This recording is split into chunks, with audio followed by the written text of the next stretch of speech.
Bonsoir à tous. On se retrouve ce soir pour du jeu de rôle indépendant. Ça change un petit peu du monde des ténèbres et des jeux un peu plus visibles. Et ce soir, on va jouer à Glorieuse, un jeu de Sandrone. Et il s'agit d'un jeu de rôle sans maître de jeu, basé sur deux mauvais rêves, et qui va nous permettre d'incarner des catcheuses dans un univers un petit peu années 80, basé sur la série Glow, qui est une série disponible sur Netflix, où on suit des femmes vingtenaires, trentenaires, qui ont pas toujours eu des vies et qui ont pas toujours des vies faciles et qui décident de s'investir dans un show de catch féminin et de tout faire pour en faire un spectacle digne d'intérêt, ce qu'elles parviennent à faire. Et ça va être donc l'objet de la partie. Ce sera une partie en 2 temps normalement, ce soir et vendredi de la semaine prochaine. Avec moi pour jouer, j'ai le plaisir d'accueillir Eteria. Bonsoir tout le monde. Si tu veux bien te présenter et puis, Oui, bah, écoutez, ça va être très rapide. Donc, Aeteria, mon vrai prénom Alban. Je suis, modératrice sur la chaîne de Time to Roll, rôliste depuis mes 18 ans. J'en ai 37, faites le calcul. Voilà, donc, pour parler un peu de Time to Roll rapidement, donc on fait beaucoup d'AP, d'Actual Play. On a commencé un petit peu également à faire, des versus, donc des comparatifs de 2 jeux, toujours un peu dans le même style. Voilà, niveau actu, qu'est-ce que je peux vous dire? Au niveau des AP, alors on a fini les Encagés, la campagne des Encagés. oui? Les derniers, épisodes devraient pas tarder à sortir et on a également commencé Pax Elfica, voilà, qui est, à ce qui paraît très, très cool. Voilà, donc je peux pas vous dire grand chose de plus. Si, je vais Bah, c'est déjà maîtriser, très je vais bien. commencer à maîtriser, Ah, très bien, parfait, voilà, un AP de culte qui sera tourné en mars et qui devrait, sortir, peu de temps après. Voilà. super. On va passer à toi Guylaine, bonsoir. Bonsoir. Donc moi c'est Guylaine, je suis, joueuse MJ, autrice de jeux de rôle. J'ai été podcasteuse pendant assez longtemps, que ce soit chez Proxy Jeux ou chez Radio Rollist, mais maintenant j'ai raccroché cette casquette-là. Je me concentre sur d'autres choses, même si là mon activité rôliste risque de pas mal baisser dans les temps à venir. Mais voilà, donc je suis autrice, j'ai beaucoup pigé pour des gammes de jeux de rôle, plus assez tradis, comme, Vastberg, Nephilim ou Mmh. autres.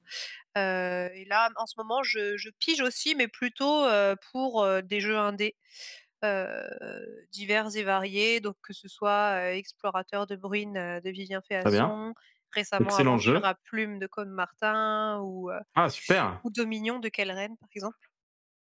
Donc Oui voilà. donc, des très bons jeux indés au passage, Et ça va continuer comme ça, mais du coup, je me concentre plutôt sur ça, ces derniers temps et puis, je commence un petit peu à faire en effet des actual play par-ci par-là. très bien, super, très content de te recevoir aussi, ce soir. Yes. Et on va finir par, le dernier invité qui se trouve être le créateur du jeu. C'est moi. Sandrone, bonsoir. Bonsoir. Écoute, bon, je fais des jeux, voilà. J'ai fait pas mal de podcasts, notamment les Voix d'Altaride, qui sont pour l'instant, en pause à longueur indéterminée. Et en ce moment, écoute, en ce moment, j'ai relancé, ce qu'on pourrait appeler une chaîne secondaire qui est, une chaîne personnelle où je fais en ce moment en tout cas, des démonstrations des actual play de jeux solo. Voilà, donc ça se trouve sur YouTube et donc les derniers jeux présentés, c'était, Colossal le Colossal, dernier, avant j'ai fait Rune. Débris, avant j'ai fait Rune. Bref, il y a toute une série, des jeux à moi ou des jeux pas à moi comme cela. Voilà, voilà. Ouais, c'est très intéressant. Le jeu de rôle, solo, c'est encore une niche dans la niche, du, jeu de rôle indé. Mais c'est vrai que si vous êtes curieux et que ça peut potentiellement vous intéresser, n'hésitez pas à aller voir les vidéos de Sandrone qui, du coup, présentent des parties telles qu'elles, se déroulent. Tel que L'avantage là ce moi j'y joue. soir, oui, tu joues concrètement aux différents jeux. Et l'avantage que j'ai ce soir, c'est que, c'est un jeu sans MJ, mais on a le créateur du jeu, donc ça va pas être moi le facilitateur et c'est pas plus mal. Si tu veux Ouais, bien, je te laisse les manettes pour nous présenter un ça petit peu roule. les bases et qu'on se mette en route. Alors, donc Glorieux, c'est un jeu dans lequel, tu l'as dit, qui est c'est pas fait pour jouer Glo, mais c'est largement inspiré C'est la vibe. de la Mmh. série. Voilà, tout à fait, c'est très largement inspiré de la série. Donc on va jouer des femmes des années 80 en France, d'origines diverses et variées, qui, cherchent à fuir un peu la banalité de leur quotidien plus ou moins difficile, ça c'est vous qui choisirez, hein, en s'inscrivant au dernier télécrochet qui est, le lancement d'une émission de catch télévisée. Et on va jouer à travers différents moments de cette émission. C'est-à-dire qu'on va commencer par faire un peu les personnages, poser quelques éléments de décor en faisant le casting. Donc, on aura l'occasion de voir un peu comment, prendre possession des personnages. Ensuite, on va jouer 3 dates de l'émission qui sont, le pilote. Donc c'est pas, enfin, c'est filmé mais pas diffusé, c'est encore un peu de bric et de broc, chacun prend ses marques et cetera. Puis quelques semaines ou mois plus tard, on joue la première de l'émission. Alors, c'est, en fin de soirée, avec un public probablement restreint, mais il y a quand même un premier sponsor, et puis ça passe à la télé, quoi. Et puis évidemment, encore quelques temps plus tard, on jouera, le premier prime time parce que l'émission a vraiment décollé. Il y a des stars qui sont présentes dans le public, il y a un décor prestigieux, des costumes, magnifiques, et une fois qu'on aura fait tout ça, on aura le droit d'examiner la fin de la vie de nos lutteuses. Et le jeu va se dérouler pour chacune de ces dates, le pilote, la première, le prime time, en globalement 3 phases, et à chaque fois, ça va être les 3 mêmes phases, mais dans un contexte un peu différent. Donc on peut voir une proximité avec certains jeux de plateau de ce point de vue-là, hein. Donc les 3 phases, c'est une phase dans la journée où on va suivre et on va avoir l'occasion de présenter la vie de nos personnages, leur vie quotidienne, hein. Le soir, il y a un match. Donc la journée, c'est les derniers préparatifs, c'est les entraînements, c'est les problèmes qui nous tombent dessus pour perturber la performance du soir. Que ce soit, les enfants à aller chercher à l'école, un costume qui vient d'être déchiré, enfin on verra, hein, ça on s'enverra des difficultés dans les pattes, les uns des autres ou les unes des autres. Et ensuite on a une réunion de production dans laquelle on va discuter de ce qui va se passer pendant les matchs. Comme ça se passe parce qu'évidemment, il y a pas de rien n'est truqué, hein, mais on décide quand même qui va gagner avant, hein, parce que faut pas. Et ensuite, on va pas jouer l'ensemble des matchs de la soirée de l'émission. On va jouer à un moment particulier où une des lutteuses n'arrive pas à remplir le contrat, en fait. Mettons qu'elle est censée, avoir une entrée fracassante et gagner, l'ensemble des matchs et finir comme une espèce de figure héroïque de cette soirée. Et ben, je sais pas, elle est pas dedans. Il y a des problèmes qui l'ont rattrapée, ça va pas, et les autres vont l'aider. C'est-à-dire les autres joueuses vont l'aider d'une manière ou d'une autre. Soit c'est leur personnage qui va intervenir, soit c'est le public qui va intervenir. Enfin, on verra comment fonctionne tout ça, assez rapidement. Et donc voilà comment ça va se passer. En termes de règles, vous verrez, il y a pas grand-chose. Il y a des jetons qui vont intervenir, des jetons de banalité qui représentent un petit peu la je sais pas, le côté, gris et pénible du monde ordinaire, qui nous poursuit. Et le Stras, qui est évidemment les feux de la rampe, le moment où tout va bien, on est à fond dedans, on est en train de devenir des stars, on le sait, on le sent et on l'assume. Voilà. Donc on aura besoin de quelques dés, on aura besoin de quelques jetons et on aura besoin de parler. Et pour finir, il y a quand même un truc important que j'ai pas encore dit, c'est que si, on avait que ça, ce serait déjà pas forcément simple, mais en plus, bah, on a des raisons de s'en vouloir, hein, les unes les autres, et donc de tomber éventuellement dans le drama. Alors oui, je parle au féminin parce que les personnages sont féminins, donc vous verrez, je pense beaucoup au féminin ce soir. Mmh. Et donc on va s'aider on a des raisons de s'en vouloir les unes des autres, et en fait, un des moyens de s'en sortir, d'accéder à la gloire, c'est de réussir à résoudre ces rancœurs qu'on a, ces jalousies qu'on a les unes envers les autres, voilà. Donc voilà le décor. Donc un peu de récit pendant les matchs. Il y aura pas de système de combat, d'initiative, et cetera, hein, c'est tout à la parole et vous allez voir tout c'est assez sympa et défoulant à jouer. Très bien.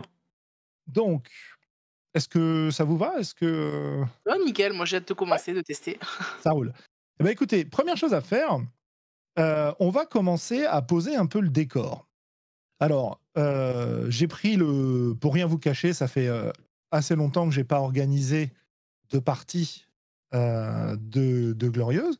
Donc j'ai repris le bouquin et on va suivre, hein, dans l'ordre, ce qu'on va faire. Première chose à faire, je disais, c'est choisir un petit peu le décor de façon, un peu générale pour savoir où on va et donc pour ce décor, on a 3 lieux à choisir.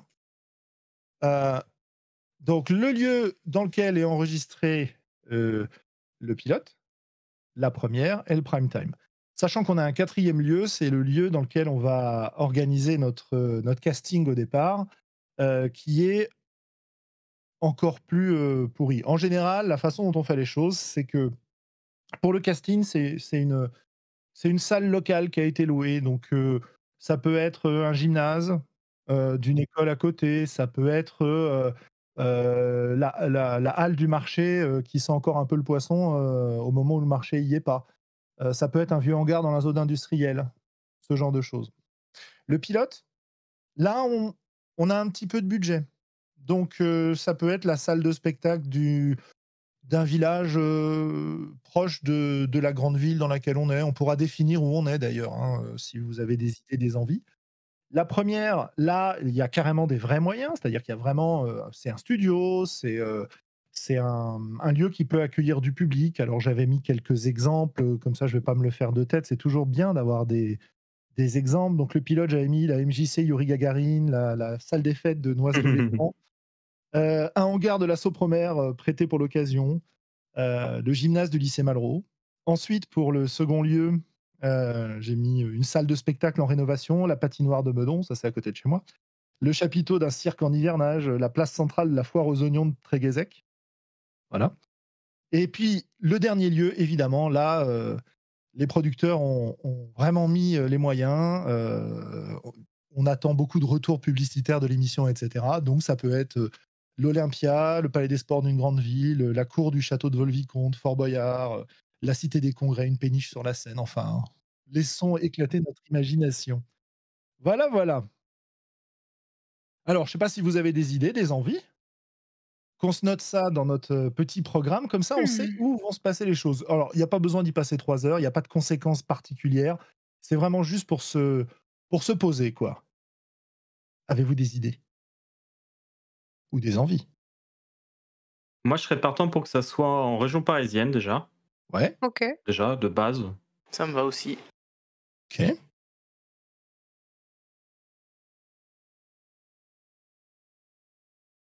Sinon, on peut prendre une des localisations que j'ai citées, hein, on n'a pas besoin de s'embêter à être original, hein. Oui, oui, bien sûr. Bah, de toute façon, moi, j'aime bien l'idée du gymnase du collège ou du lycée. Ouais, bah, voilà. Ouais, dans l'espèce de banlieue lointaine qui commence à faire un peu campagne, mais pas trop, enfin, qui est un peu entre 2, tu vois? On est à Cergy, quoi. Ouais. Le gymnase du collège, bon, j'avais mis, Malraux, on va mettre Malraux parce qu'il y a quand même pas mal de collèges qui Il y en s'appellent a comme tellement ça. qui s'appellent comme ça. Donc voilà, on va là, c'est notre pilote. Le pilote, il sera là-bas. Hop, la première. Là, on a un peu plus de pognon ou d'appuis municipaux, hein, évidemment, ça peut être ça. Attends, on est à Cergy, on a dit? Oh, Cergy, ça peut être pas mal. Moi, OK. je vous avoue que je connais pas super bien la banlieue parisienne et Paris, donc du coup, Il y a pas besoin d'être réaliste, hein. Ça n'a aucune importance. En plus, c'est les années 80. Je dois avouer que je ne me souviens pas, enfin, je suis pas allé à Cergy dans les années ah, 80, donc Ça heu, va être une uchronie, du coup. absolument. J'aimais bien l'idée de la cour du château, quand tu as dit la cour du château de Volvicomte, et du coup que ce soit la cour du château, on va dire château de Cergy, je sais pas s'il y a un château à Cergy, mais que ce soit pas du tout un château classe, tu vois? Mmh. C'est 3 pauvres ruines avec une petite tour, tu vois? Un truc comme ça un peu miteux, mais bon, bah, qui a le mérite d'être là et qui fait décor où il y a une foire médiévale, une fois l'an avec 4 chevaux et 2 vendeurs de potions et puis voilà, tu vois? Ça marche. Très bien. Donc on peut, s'excuser auprès des habitants de Cergy. Je sais même pas comment on dit les habitants de Cergy, c'est les Cergissois ou non, j'en sais rien. Mais voilà, apprenez que, dans le coin chez vous, il y a un vieux château un peu en ruine, en réfection et que c'est là-dedans qu'on est. Les Cergissois, tout à fait. Ah bah, tu vois? Bravo, Et le bravo, bravo. prime time, est-ce qu'on le ferait pas au pied de la tour Eiffel? Ah excellent! Ah, parfait, ouais. Juste en dessous de la Très tour bien. Eiffel quoi, en plein milieu. Sur le Ouais, champ de ouais. Mars, en dessous de Ah la j'aime tour bien, Eiffel. ouais. D'accord. C'est bien, faut se Très bien. lâcher de toute façon, hein. C'est Très bien. ça. Ouais, surtout dans les années 80, des trucs, un peu over the top comme ça, ils en faisaient Ouais, plein, hein. c'est ça. Sur le coup, je pensais à Disney, puis je me suis dit: «Ah non, Disney, ça a été créé en C'est pas encore 92, créé, ça va ouais, malheureusement. pas». Et puis c'est pas très esprit Non, c'est pas trop esprit Disney, mais bon, c'est pas forcément grave ça. OK, OK, bah, voilà, donc là déjà on a ça. Alors on n'est pas obligé de le remplir maintenant, mais sachez que, on aura, à partir du moment où on aura dépassé globalement le casting, la possibilité de décrire un entraîneur. Honnêtement, c'est du décor. Il peut intervenir, il peut ne pas intervenir, c'est pas très important. De la même manière, on peut avoir des sponsors et c'est assez rigolo d'imaginer les sponsors de la télé dans les années 80 qui sponsorisent une émission de catch. D'accord?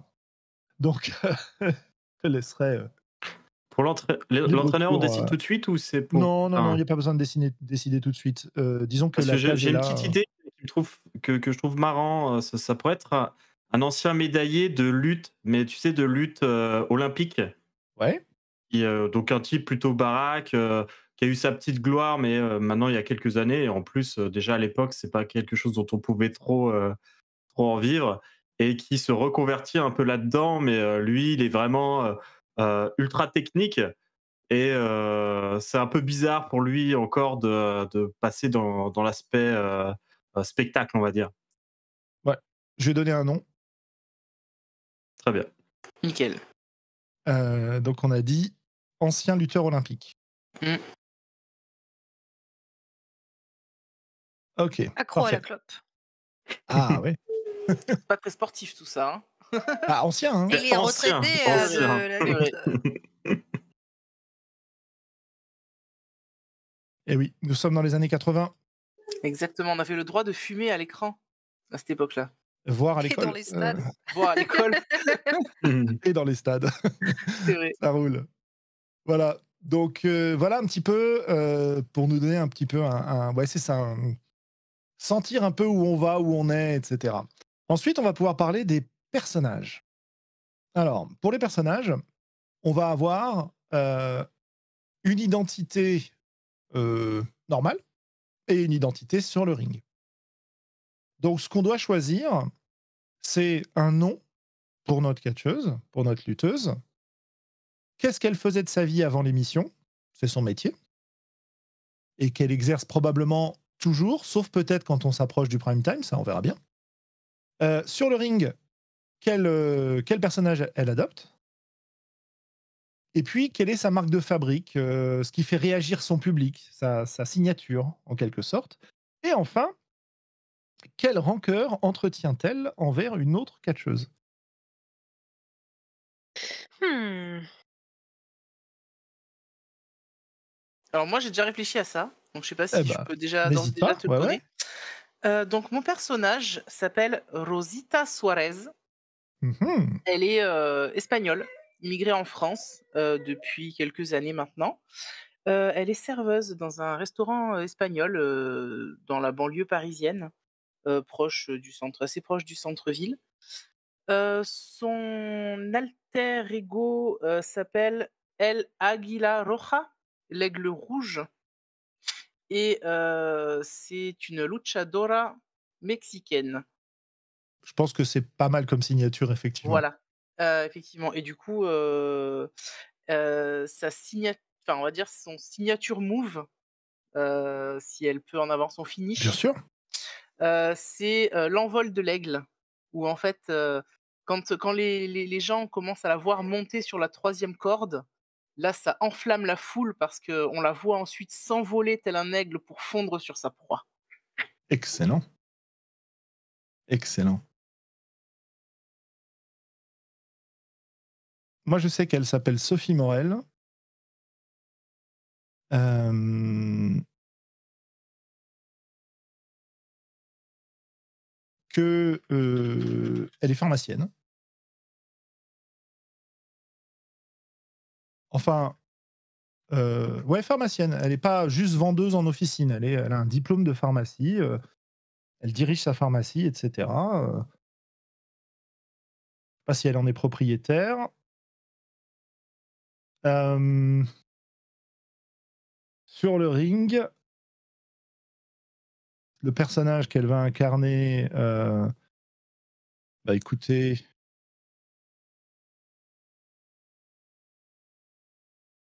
je vais prendre un des noms qui est dans le bouquin. Hein,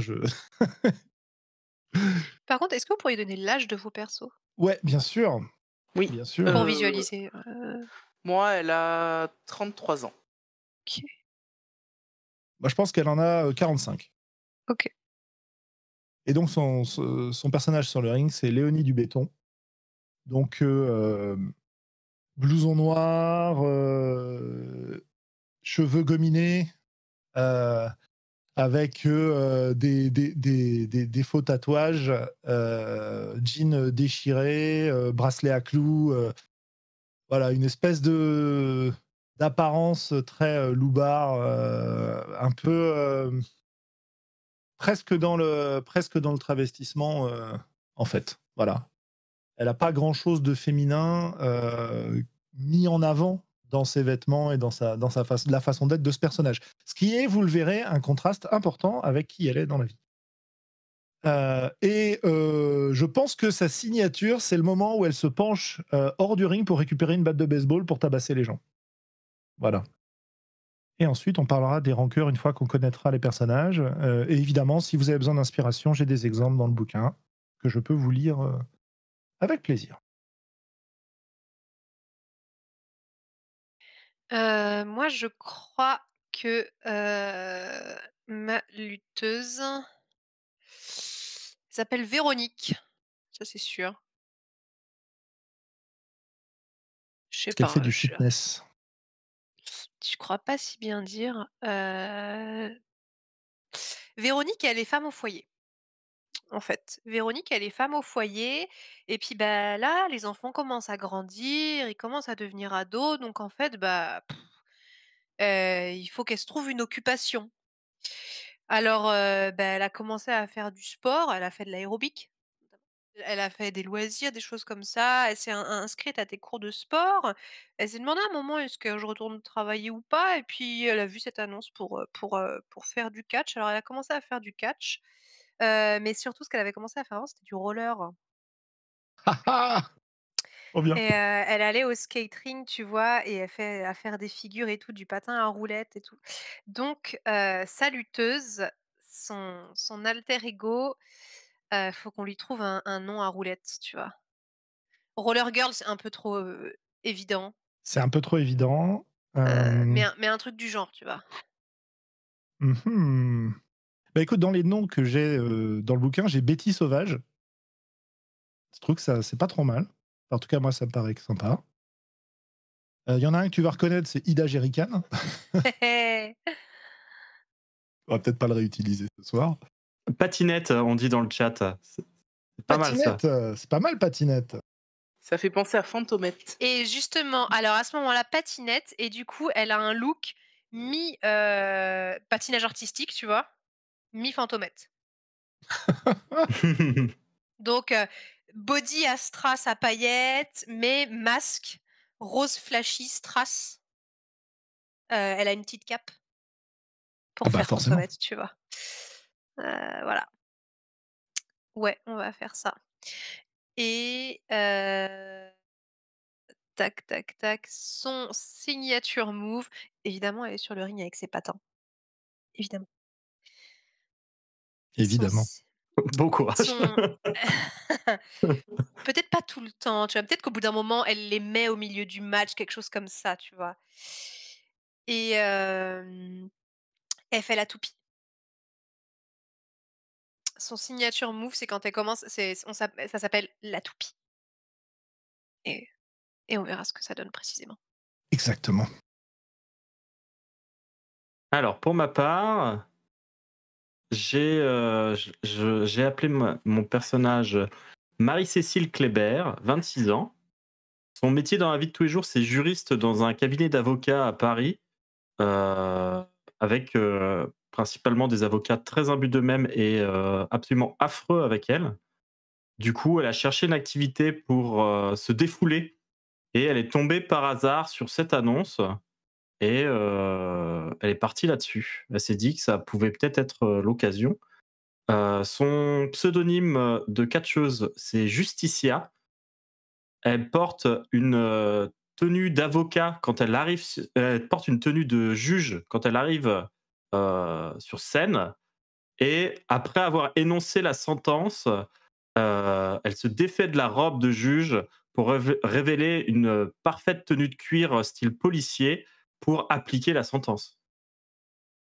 Eh bien, ça va demander du budget, tout ça. Ah, ça va être de la croûte de cuir au début, hein. Ouais, ouais, bah justement, c'est un des concepts de. Vous allez voir, c'est un des concepts, c'est qu'en fait, nos costumes vont évoluer au cours du jeu, Mmh. évidemment, et on aura l'occasion de les décrire à chaque nouvelle séquence, voir les évolutions éventuelles. C'est pas une obligation, mais c'est un truc assez Très bien. sympa à faire, notamment pour l'échauffement. Alors, avant ça, avant de passer à cet échauffement, donc on se connaît puisqu'on participe à la même émission, même si l'émission, à ce stade du jeu, elle n'a pas commencé. Et on s'en veut les unes les autres pour une raison qui peut être grave ou pas grave, mais suffisante pour que on en garde une certaine rancœur et que ça ait tendance à pourrir un peu nos relations. Ça ne veut pas dire que qu'on va se taper dessus, hein. On doit quand même travailler ensemble et on forme finalement une communauté relativement soudée parce que pour deux raisons, hein. Parce qu'on est des femmes dans les années 80 et donc c'est pas toujours facile, dirons-nous, tout simplement. Et deuxièmement, parce que bah, dans l'émission, c'est nous qui faisons le spectacle, c'est nous qui devons nous entendre ensemble. Et régulièrement, quand on est sur le ring, bah, il faut se faire confiance, notamment si on veut sauter de la troisième corde sur quelqu'un, parce que si on s'abat directement sur le sol, sans être rattrapé par quelqu'un qui fait comme s'il était abattu par ce mouvement magnifique, on peut éventuellement se blesser. Donc on a ce double, cette espèce de contrainte dans 2 directions, hein. C'est qu'on s'en veut, mais on travaille ensemble et on s'entend bien. On est probablement peut-être pas encore amis, mais on risque de le devenir. Donc vous voyez un peu le principe. Heu, voilà, voilà. Donc globalement, ce qu'on va faire, c'est qu'on va choisir chacun une autre personne et qu'on va proposer une rancœur. Et ces rancœurs ont un effet dans le jeu et un des objectifs éventuels du jeu, c'est de les faire disparaître. Voilà. C'est pas une obligation dans cette version du jeu, mais c'est intéressant. Heu, par exemple par exemple, heu, moi je pense que je vais, si ça te va Alceste, Mmh. Sophie va en vouloir à Marie-Cécile, heu, pour une raison qui n'a rien à voir avec l'émission D'accord. et qui est en dehors. Qui est que, à son avis, enfin, comment dire? Quel est tout simplement, alors j'ai 2 choix, j'hésite entre 2 choix, c'est pour ça que je le dis pas d'un coup, mais j'ai un premier choix, c'est qu'elle est jalouse. Jalouse de ta position de juriste, où tu peux, faire ton métier alors qu'elle, certes, elle a son diplôme de pharmacie, mais pour avoir une pharmacie, elle a fallu que, elle fasse en gros, un mariage suffisant pour financer tout ça. Voilà. Mmh. Donc elle est coincée avec un mari, dont elle est vraisemblablement pas très amoureuse. Heu donc ça, c'est la première option. La deuxième option, ce serait que tu aies été, que tu aies genre perdu un dossier, sur une plainte qui concernait, l'aîné de ses enfants et que, ça l'ait empêché d'avoir ça l'ait empêché je sais pas, d'avoir un poste intéressant quelque part, je j'ai pas décidé des détails. Heu, Bah, écoute, comme ça te convient, les 2 peuvent éventuellement m'aller, il y a pas de souci. ce sera probablement un peu des 2, d'accord? Mais je pense que pour le D'accord, ça c'est le moment package. ouais, c'est le package, ouais. Les raisons d'en vouloir à une autre personne, ça peut être des raisons, liées au catch ou à l'émission ou pas? Bien sûr, bien sûr, bien sûr, bien Oui, sûr. oui. Bien sûr. Là, j'étais plus sur des les premières idées que j'ai eues, c'était en dehors, donc j'y suis allé direct. Moi, je prends les premières idées que j'ai et j'y vais, hein, même si elles sont pas terribles, on s'en fout, elles s'amélioreront au cours du jeu, quoi. Parce que du coup, moi, j'avais une idée, en rapport avec Véronique, Ouais, éventuellement. C'est qu'en fait, Rosita, son personnage, c'est ce qu'on appelle une heel, donc une méchante et j'imaginais peut-être Véronique comme une face, donc une gentille clairement.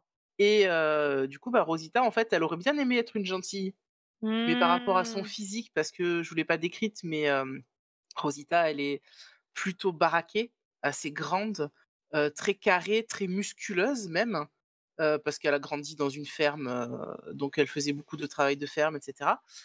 Et du coup, en fait, on l'a tout de suite cataloguée comme une méchante et du coup, en fait, ben, elle jalouse un petit peu, Véronique à cause de ça, parce Parfait. qu'elle aurait aimé avoir sa place.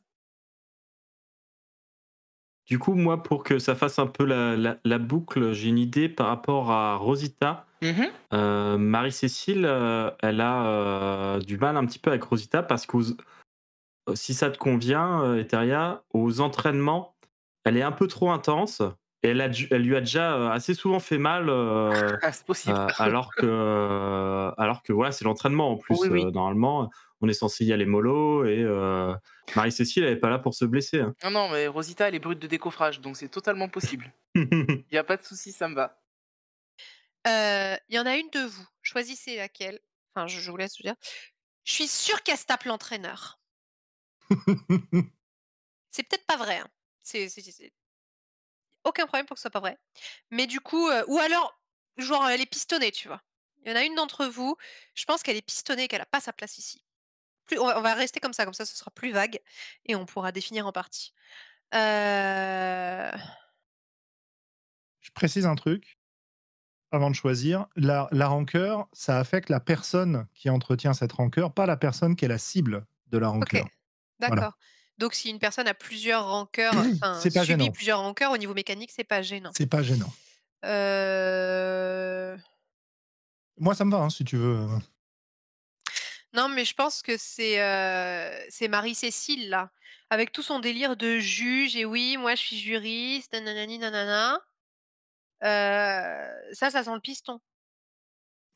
De Mmh. dire, voilà, madame est juriste, elle se ramène, ça se trouve, elle a des dossiers, hein, et elle a fait des menaces de dire qu'elle allait mettre son nez dans des dossiers de trucs qui sont pas très réglo et voilà. Très bien. Très, très bien. Ça te va? Comme ça? Forcément, je suis la plus jeune, tout le monde me déteste. C'est Mais normal. c'est normal, on déteste toujours les plus jeunes. Elles C'est sont vrai. plus jeunes, elles sont plus belles, voilà, hein. Tu me dis Alceste si c'est OK pour toi, hein. Ça me va, pas de problème. Et encore une fois, je dis pas que c'est vrai. Ça, nous verrons. De toute façon, on va en apprendre plus, hein, sur les personnages. C'est un peu un des principes du jeu.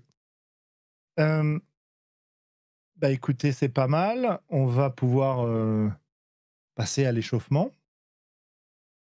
Alors l'échauffement, c'est fait pour prendre possession des personnages, c'est fait pour s'entraîner un peu dans une scène qui a pas de conséquences, mécaniques sur le reste de la partie. Donc on a vraiment toute liberté, voilà, c'est vraiment une première prise en main, dirons-nous. Le principe est le suivant, on est donc dans, j'aime bien ce que j'ai cité tout à l'heure, donc j'imagine qu'on pourrait être, au niveau du marché couvert, après le marché, alors que, il y a peut-être encore, des employés qui sont en train de faire les derniers points de ménage et que les organisateurs de l'émission qui, pour l'instant, ont pas de budget, ont juste installé, enfin poussé les différents stands, installé, des tapis de sol pour, pouvoir, tomber éventuellement sans se faire mal et il y a, un groupe de femmes qui est présente heu, pour se présenter, essayer de postuler pour faire partie de l'émission. Et alors, l'idée est la suivante. Chacune notre tour, on va pouvoir jouer ça, c'est-à-dire que, hem, on a toujours le droit d'enrichir le décor que je viens de poser et on va décrire notre personnage qui arrive en portant ses vêtements habituels et qui va dans heu, il y a probablement un local technique, se changer et revenir sur scène, pour affronter une autre concurrente. Et donc, on entre dans ce local technique, en «civil» entre guillemets et on en ressort en costume, on va le décrire et les autres personnes, les autres joueuses, on va jouer le public, les commentateurs, des PNJ qui peuvent être présents si on a envie, pour donner de la couleur à la scène avec des petits commentaires, ce genre de choses et une d'entre nous va pouvoir, incarner une concurrente, une lutteuse qui ne sera pas sélectionnée dans l'émission et donc on va décrire, le combat de catch, de ces femmes qui ont probablement encore pas beaucoup d'entraînement et évidemment, c'est le personnage qui se présente qui va gagner et qui va être retenu, hein. Donc voilà un peu l'idée. Est-ce qu'il y a quelqu'un qui alors est-ce que vous avez des questions là-dessus? Est-ce qu'il y a quelqu'un qui veut, se présenter? Et pour ce qui est de l'adversaire, on va essayer de faire ça, chacune de notre tour, histoire de pouvoir être, que tout le monde puisse y goûter, quoi. Voilà. Je peux commencer si vous voulez, hein. C'est vous qui me Je veux bien que tu commences, ouais, si personne d'autre. Ouais, comme ça, tu nous montres l'exemple. C'est une Ouais. bonne idée. Ça marche? Et du coup, on peut intervenir dans ta scène juste en termes de décor, de petits PNJ, de petites choses comme ça, c'est ça? Ah ouais, ouais, sans problème. OK, Autant que vous voulez, hein. Le but très du bien. jeu, c'est vraiment de montrer les personnages, d'en prendre un peu possession et de montrer un peu l'action sur le ring pour voir un peu comment Ok. ça peut marcher, quoi. Sachant qu'il y a pas de règles particulières, hein, c'est vraiment description et cetera. Parce qu'il faut pas oublier qu'évidemment au catch, on travaille ensemble plutôt que l'une contre l'autre. Donc, je pense que Sophie, elle doit arriver juste après juste après la fin du marché. C'est-à-dire que, elle est pas mal en avance par rapport à l'heure du rendez-vous. Elle trépigne un peu et elle a, un sac de voyage, posé devant elle pendant qu'elle attend. Elle est en tailleur, plutôt bien habillée, ouais, tailleur probablement, beige, pas du tout, marquant. Elle a les cheveux, tirés en arrière, maintenus probablement par un serre-tête, heu, des boucles d'oreilles, et un collier de perles quoi, la la la notable un peu, en fait, du coin, qui est là à attendre et puis quand, on lui fait signe qu'enfin elle peut aller se changer, elle rentre dans le local technique avec son gros sac et puis elle y reste quand même pas mal de temps. C'est peut-être pour ça qu'elle était en avance et quand elle en sort, heu, elle est donc en pantalon, un peu déchiré, moulant, avec, des baskets, sales. Elle a, un t-shirt, un peu déchiré sur lequel il y a des traces rouges comme si, elle avait saigné, dessus. Les cheveux, toujours plaqués en arrière, mais cette fois sans serre-tête, complètement gominés, le long du crâne, heu et un vague hématome, sur la pommette et l'œil, qui est étonnamment réaliste. Et évidemment, le dernier, élément qu'elle traîne derrière elle, c'est une batte de baseball métallique, bien usée, qu'elle fait crisser sur le sol alors qu'elle avance. Heu et les vêtements ont visiblement été portés, auparavant parce qu'ils sont pas particulièrement propres, ils sont un peu abîmés et surtout, c'est pas des vêtements qu'on aurait achetés dans cet état-là et elle va donc se diriger, vers le ring, le visage fermé, et l'air déterminé. Je pense qu'il y a son mari dans le public. Ouais, Son ça me va. mari, qui du coup a pareil, peut-être un cinquantenaire, heu, qui a pas du tout le look d'aller voir des matchs, de catch, avec, une petite chemise, à carreaux, un pantalon de ville, des chaussures cirées, des petites lunettes et il est, très enthousiaste, trop enthousiaste. Intéressant. Et donc je ne sais pas qui elle affronte alors? Qui lui fait face? Alors, elle affronte, une, jeune fille qui a l'air d'avoir tout juste 18 ans.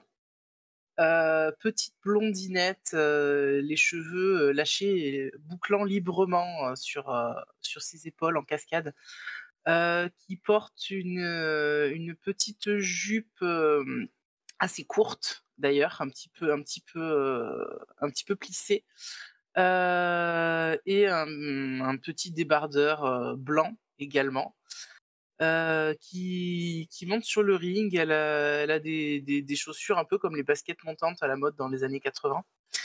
Et puis, voilà, elle est sur le ring, elle est toute contente, on dirait une Britney Spears avant l'heure, on va dire, un petit peu dans ce style. Et elle est là, elle mâchouille un chewing-gum, assez, ostensiblement, on dirait un peu un bovin quoi, qui est en train de mâcher son chewing-gum. Et elle est là, elle a l'air vraiment, contente d'être sur le ring et d'affronter, la personne qu'elle a face à elle. Heu, Sophie, maintenant dans la peau de Léonie, s'avance donc sur le ring, d'un air, déterminé, un pas devant l'autre, en marquant bien chacun des pas de façon un peu exagérée pour que ça résonne, pour qu'à chaque fois qu'un des pieds tombe au sol. Et elle se met les mains dans les poches de son blouson, limite en le tendant un peu devant, avec ses pouces derrière la couture, quoi. Et elle regarde de haut en bas la jeune fille. «Écoute poupée, là, je crois que tu es pas dans le bon endroit. Heu, heu, heu, bats-toi!» Et elle a un quand elle dit ça, elle a un petit sourire comme si elle se réjouissait de la scène, quoi. Et puis globalement, elle se jette sur elle pour essayer pour l'attraper et essayer de l'envoyer au sol, ouais, c'est ça, en la poussant d'un grand coup. Alors je sais pas comment elle réagit, n'hésite pas à expliquer et cetera, hein. Ben, elle réagit déjà en encaissant, la bétonnière qui lui arrive dessus, on va dire. Ouais. Et en fait, elle est tellement frêle qu'elle est complètement projetée, dans les cordes. Du coup, en fait, elle rebondit sur la corde. Elle arrive, en fait, au niveau de Léonie et elle essaye de lui faire une corde à linge. Et je pense que Léonie va, faire un pas de côté assez élégant, qui fait pas mal penser à un pas de danse, type danse de salon, quoi.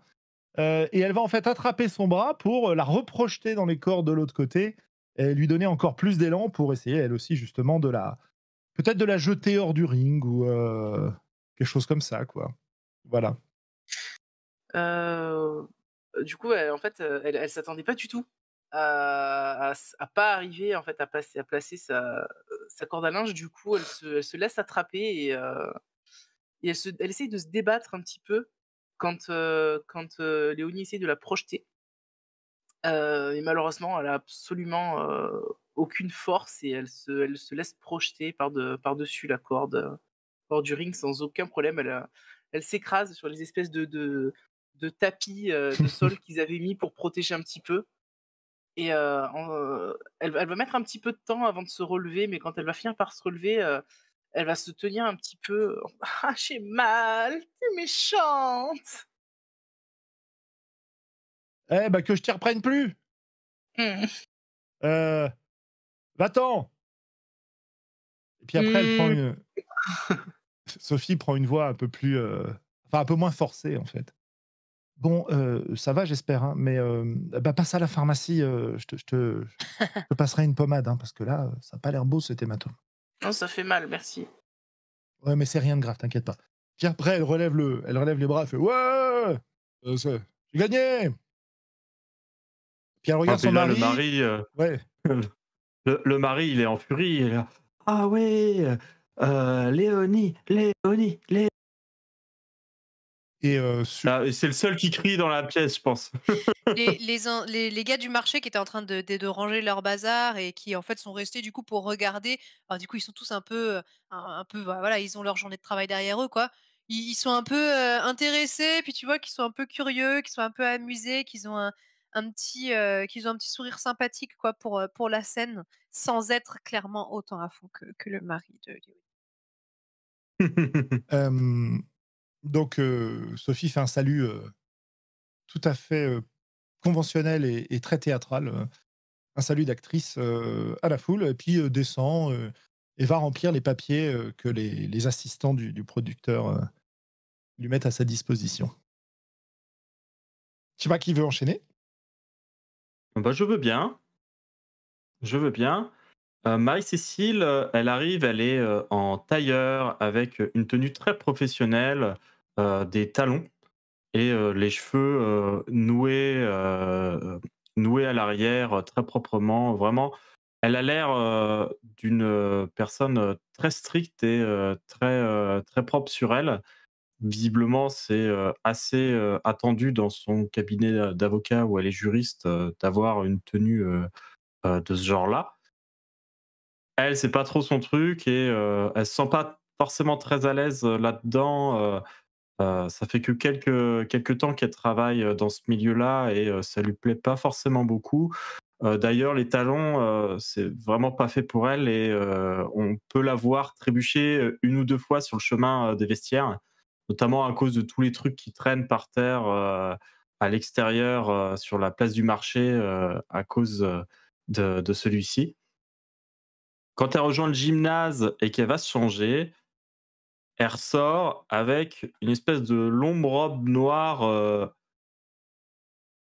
basique, vraiment le truc qu'on pourrait trouver, dans n'importe quel, magasin de farce et attrape, ou sous l'étiquette, tenue de juge. C'est vraiment très mal fait, c'est du tissu vraiment très peu épais, ça se voit et quand elle s'approche du ring, elle fait d'abord, elle va s'approcher du ring pour pouvoir rencontrer son adversaire. Donc là, c'est à vous de décider, c'est Mmh. ça? Ouais. Son adversaire, c'est une jeune femme, je dirais qui doit avoir, 20-22 ans, qui est donc relativement jeune, qui a la peau foncée, une petite afro, mais tu sais une afro qu'elle a condensée en 2 couettes qui partent vraiment bien sur les côtés D'accord. et elle a une tenue de danse irlandaise et son perso c'est le Leprechaun. Oh non! Excellent. Oh non, la pauvre! Excellent. J'adore. Et elle monte sur le ring en faisant des claquettes irlandaises, avec un grand sourire et les mains sur les hanches comme ça. Et elle te regarde mais Oh avec la un grand pauvre. sourire. Ouais, mais du coup, moi, je la pointe du doigt et je lui dis, «Le Leprechaun, vous êtes accusé d'avoir volé tout l'or d'Irlande. Viens donc le chercher. Vous allez être puni!» Et là, j'enlève la robe et en dessous, j'ai, une tenue qui est un peu une tenue de sport, rafistolée avec, ce qui semble être une sorte d'étoile de shérif de farce et attrape. Ouh. La justice arrive, je passe les cordes et je me prépare, à asséner la sentence, Quand elle voit appliquer la ton sentence. costume, elle a une petite moue genre: «Ouh», genre, très légèrement, tu as un léger, «ouh» comme C'est ça. vexant de la part C'est du vex ouais, Leprechaun, ouais, ouais, carrément, carrément. Genre elle a vraiment, bah, une jupe, à mo en fait, le truc, c'est qu'elle, son costume, il est entre guillemets «relativement facile». C'est une jupe à motif écossais oui. plissé, voilà, enfin des choses comme ça, un petit bustier, des petits bracelets, noirs en velours au poignet et elle se met comme ça et elle commence à s'avancer en faisant des claquettes et à essayer de te mettre un coup de pied, qui passe comme ça très haut par-dessus elle. Alors ça, c'était chorégraphié, hein, je savais très bien qu'elle allait faire ça, donc moi je m'abaisse, le pied passe, très largement au-dessus de moi. Il y a plusieurs échanges comme ça peut-être qui se font. On avait prévu, que la justice, esquive les coups du Leprechaun et je passe ensuite à l'action et j'essaye de lui faire une prise pour, bien la gripper et pouvoir la mener au sol. Elle se laisse tomber au sol avec, beaucoup d'élan, en fait. C'est-à-dire que tu cherches à l'amener au sol et tu vois qu'en fait, elle se jette au sol pour essayer de Mmh. te renvoyer en faisant une sorte de roulade arrière, et pour te balancer dans les cordes.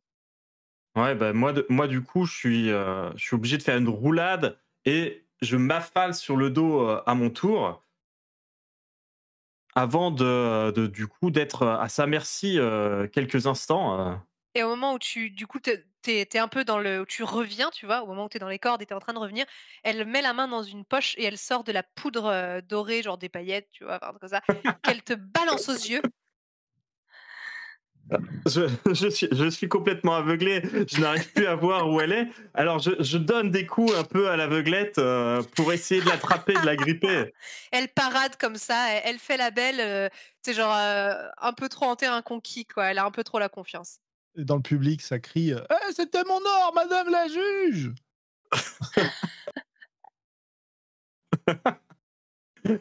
Faut me le Alors rendre! là, face au devoir qui m'appelle avec cette victime qui réclame son dû, d'un mouvement, j'essuie finalement mes yeux et je vois à nouveau ma cible. Et là, je vais pour lui faire un plaquage vraiment au niveau des hanches pour la faire tomber à la renverse. Bah, clairement, tu as quelques secondes d'avance, en fait. Elle était en train de pérorer? Ça se dit Mmh. ça? Ouais. Enfin, tu vois, Ouais. de faire la belle comme ça et du coup, elle s'affale, au sol et tu entends un crack qui était pas prévu.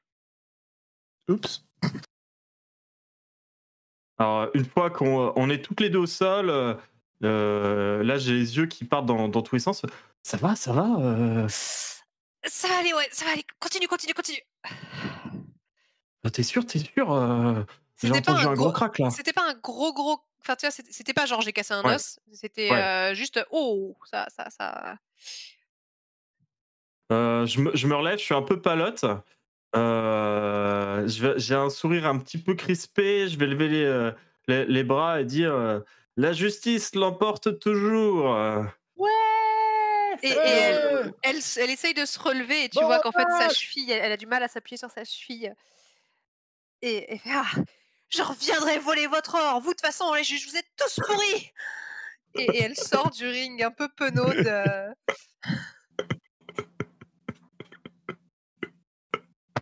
Et je crois qu'il y a 3 copines qui viennent la récupérer. ouais, voilà. Elle claudique un peu, comme ça. «Mais comment tu vas faire pour le spectacle maintenant?» Je Bref. sais pas, je sais pas, je sais pas et tu vois, enfin, dès qu'elle sort un peu du ring, elle panique un petit peu. Bah, suite à ça, il y a Rosita qui a appelé pour se changer. Donc en fait, Rosita, quand elle arrive, elle, porte un jean, taille haute, tout ce qu'il y a de plus classique, avec un sweat un petit peu trop grand pour elle. On voit déjà sa carrure, elle est vraiment imposante, elle fait plus d'1,80 m, donc pour une femme, c'est très grand. Hem, elle a les cheveux qui sont attachés en queue de cheval haute, de très longs cheveux d'ailleurs, très longs cheveux noirs. Elle porte des lunettes également, des lunettes assez épaisses. On peut le voir, elle a des culs de bouteille, hein, comme on appelle ça. Et du coup, donc, elle a pas de sac, elle a pas l'air d'avoir de sac à dos qui pourrait contenir son équipement, quoi que ce soit. Elle, va dans la petite salle pour se changer et quand, l'aigle rouge sort, on peut voir qu'elle porte, donc une espèce de brassière, de sport un peu à la Véronique et Davina, rouge et verte. Un cycliste, rouge, mais alors c'est même pas le même rouge que que celui de la brassière. Elle a pas réussi à trouver exactement le même, elle a fait ce qu'elle a pu. Elle porte une paire de baskets, vertes et blanches et pour marquer vraiment son côté, luchador à mexicain, elle a un masque sur le visage. Mais alors c'est un masque de carnaval en papier qui a été en carton, qui a été peint en rouge et donc elle a ça, d'ailleurs il y a des elle a fait l'effort même de mettre des paillettes des paillettes rouges sur son masque. Donc elle arrive, elle monte sur le ring, heu, on sait pas, elle parle pas. Est-ce qu'elle fait la gueule? Est-ce qu'elle est contente d'être là? Elle ne dit rien et par contre, elle a pas vraiment l'air de voir ce qu'elle fait, parce qu'elle a pas ses lunettes. Du coup, ce qui marque surtout, c'est qu'elle se prend un petit peu les pieds dans la corde quand elle passe. mais elle reprend très vite contenance et elle attend son adversaire. Alors, son adversaire arrive à son tour. C'est une femme qui doit avoir début de trentaine. Elle est plutôt musculeuse, mais elle a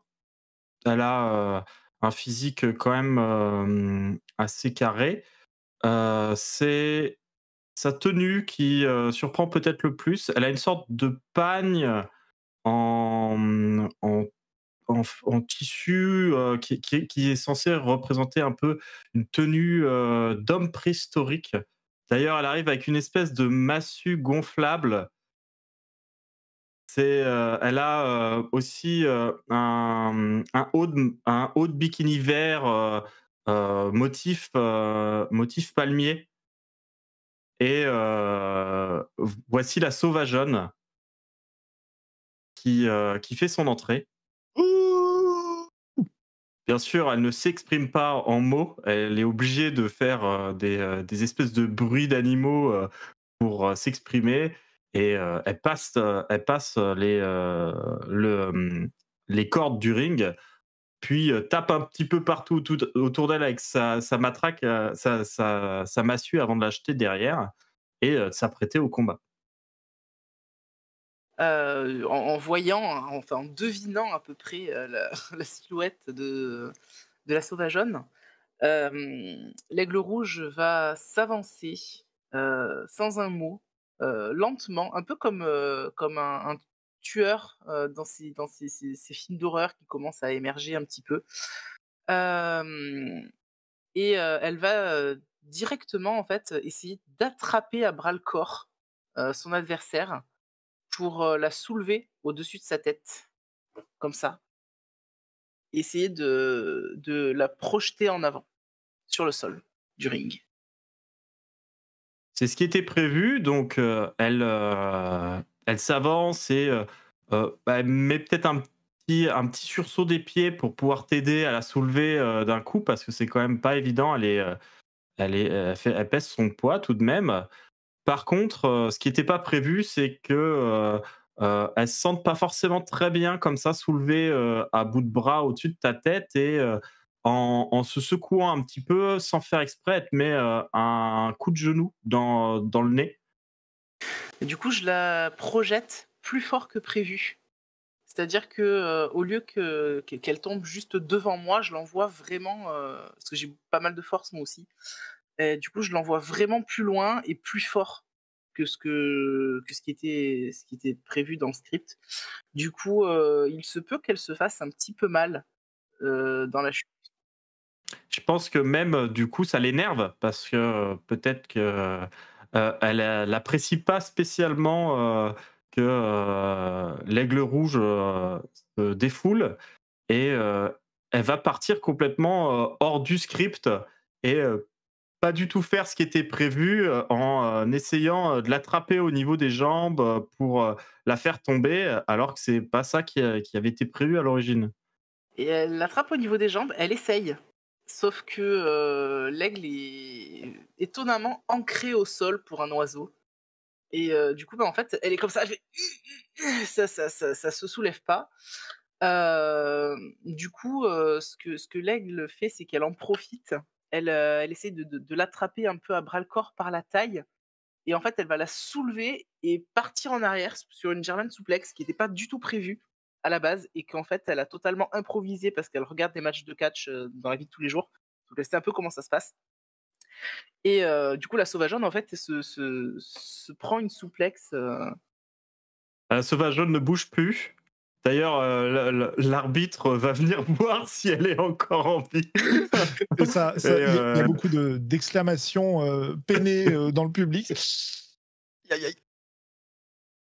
Et bah, quand je vois qu'elle ne bouge plus, je me penche un peu vers elle et je lui chuchote il fallait pas que tu me donnes un coup.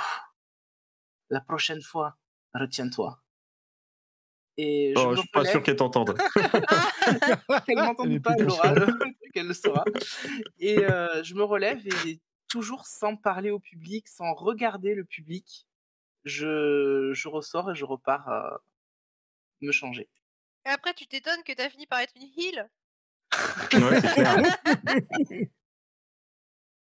Et bien, quand Véronique arrive, elle, au niveau du local technique, en fait, elle sort du marché. Donc elle a son caddie de course derrière elle.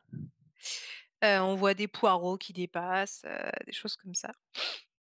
Elle a un sac à dos, elle est dans une tenue, elle est très à la mode, en fait. Donc elle a vraiment un jean, bien taillé comme il faut, elle a sa belle permanente, bouclée, une petite chemise avec un petit nœud sur le devant, parce que le jean monte quand même assez haut, bien taille haute. Elle a une chemise verte, genre un beau vert, bien soutenu, à laquelle elle a fait un nœud sur le devant et elle a un bandeau dans les cheveux de couleur assortie. Et puis, elle connaît tout le monde. Donc, elle dit bonjour à Marie, qui est aux fruits et légumes. Et puis, «Beh, tiens, bah, oui, Joseph, et alors toi? Bah, oui, non, mais tes rognons de la semaine dernière, ils étaient délicieux». Voilà, donc elle papote comme ça avec les gens. Et puis, au bout Gardez d'un les moment: palourdes, Véronique, tu passeras les prendre, hein. «Merci, tu me les gardes au frais, merci». Et puis, tout d'un coup, elle regarde là comme ça: «Oh, bon, il faut que j'y aille, hein», et elle file vers le local technique, y laissant son panier, son cabas de courses, pendant qu'elle se change. Quand elle sort en marchant comme ça sur le devant de ses patins, sur les freins, parce que du coup elle a chaussé ses patins à roulettes, aux couleurs, tout à fait flashy. Hem, donc c'est des patins à roulettes des années 80 avec 4 roues en gomme, c'est des quads et avec, donc qui sont roses et jaunes.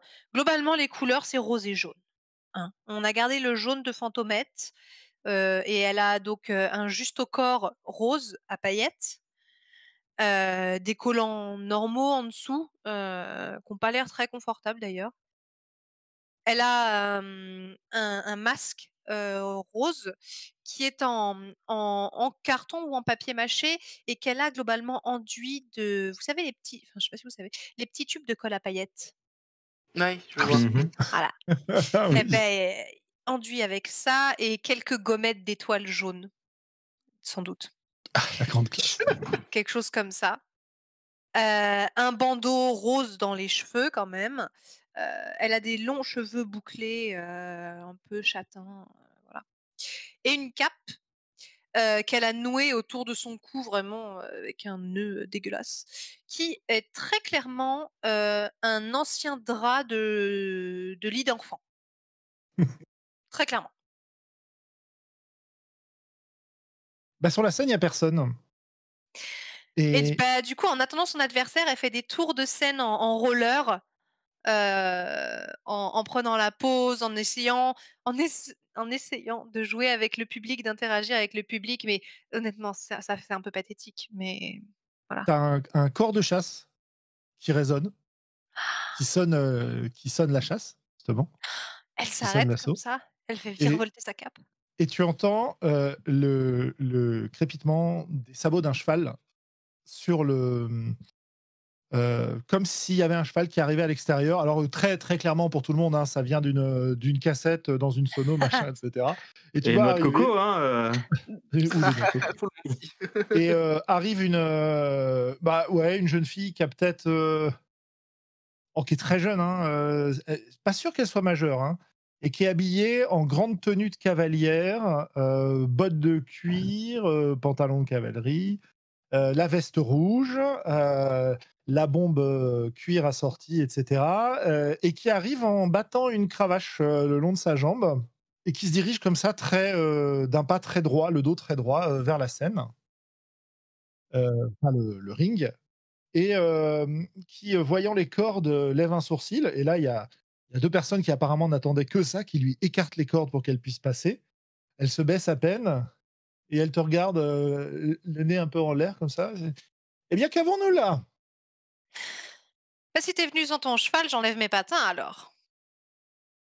Et Patinette enlève ses patins pour «Je être n'ai pas sur le besoin de ring. Parsifal pour te battre. Ça, En c'est ce que tu garde!» crois, et je rejette ma cape derrière mes épaules comme ça. La Et elle cape, se tu sais, met genre, en qui a pas du tout un bon mouvement, tu sais, le tissu, enfin, voilà, c'est du drap qui a passé, 100 fois à la machine à 90 degrés, donc tu sais, ça rend rien, quoi. Elle se met en Et garde d'escrime avec sa cravache. Hein. Patinette attrape la cravache à pleine main et commence à essayer de faire tourner son adversaire. Qui ne s'est pas présentée. Elle s'appelle comment? Elle s'est pas présentée.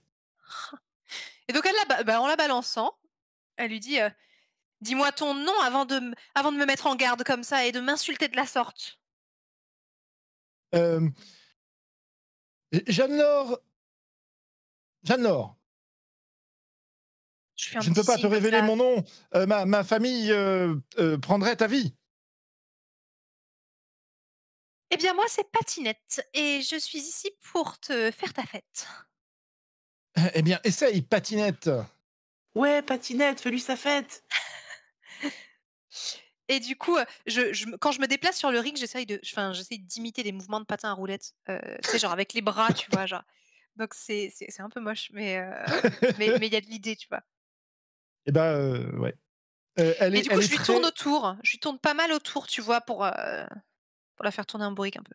Elle est très rigide. Elle tourne et elle a pas l'air très assurée sur ses jambes. Hein. Elle essaye de te mettre un coup de cravache. Pas fort, mais tu sais, pour te maintenir à distance. Donc elle est très théâtrale dans son mouvement. Quoi. C'est complètement téléphoné. Tu vois exactement où ça va arriver. Bah, du coup, j'en profite pour passer derrière elle et lui mettre un croche-patte pour la faire tomber, en fait. Qui est un croche-patte de catch. Donc le but, c'est qu'elle ait le temps de sentir le croche-patte et de bien se rattraper, tu vois. Bah, elle tombe en arrière, elle fait une roulade et elle retombe, tu vois, un genou en terre, face à toi, les bras sur le sol, elle relève à peine la tête, il y a sa bombe qui est tombée à côté, elle a un sourire carnassier et elle dit « Bien, je vois que tu es une adversaire digne de ce nom. Passons aux choses sérieuses. » Et là, elle te fonce dessus comme si elle prenait le départ d'une course depuis sa position au sol. Pour Bah, essayer de te prendre à bras-le-corps, tu sais. je la laisse faire parce que c'est un peu ce qu'avait été, je sais pas si c'est convenu, mais voilà, pour jouer le jeu, quoi. Je la laisse faire et j'accompagne le mouvement jusqu'à ce qu'elle me laisse, jusqu'à finir dans les cordes. Où je rejette la tête en arrière en poussant un cri genre «Ah!» et Prends je ça. et je lui pique sa cravache et je commence à lui cravacher les fesses, fort. Elle pousse un cri strident. Plein de gens dans le public qui s'esclaffent là, tu vois. Mais c'était pas. Mais. Maman. Elle m'a fouetté. Et elle se barre. J'ai pas fouetté fort, hein, c'était pas du tout violent, hein. C'était juste pour le côté Elle théâtre. se tourne en te faisant un petit clin d'œil et OK. elle part en courant. Je prends sa cravache et je la balance par-dessus le ring, je fais: «Bah alors? On est perdu sans ces accessoires?» Tu verras, je vais revenir avec la cavalerie. Et de nouveau, il y a le corps de chasse qui sonne la retraite. «Non, je te finirai avant ça» et du coup là, je me jette sur elle pour lui mettre un crochet du coude dans la mâchoire, Au moment où elle est en train d'enjamber les cordes pour sortir. Et donc, c'est marrant parce qu'elle est projetée avant que tu la touches, évidemment. Hein. Et elle évidemment. s'étale de tout son long sur les tapis à l'extérieur. Et en fait, tu vois, Il y avait bien sûr des tapis à cet endroit-là. bien sûr. Mmh. Et elle gémit ostensiblement, mais tu vois un pétillement dans le regard. Elle est morte de rire. Visiblement, elle s'est beaucoup amusée. Je parade comme ça, je remets mes patins à roulettes et je parade, en patins à roulettes sur le ring, avant d'en sortir.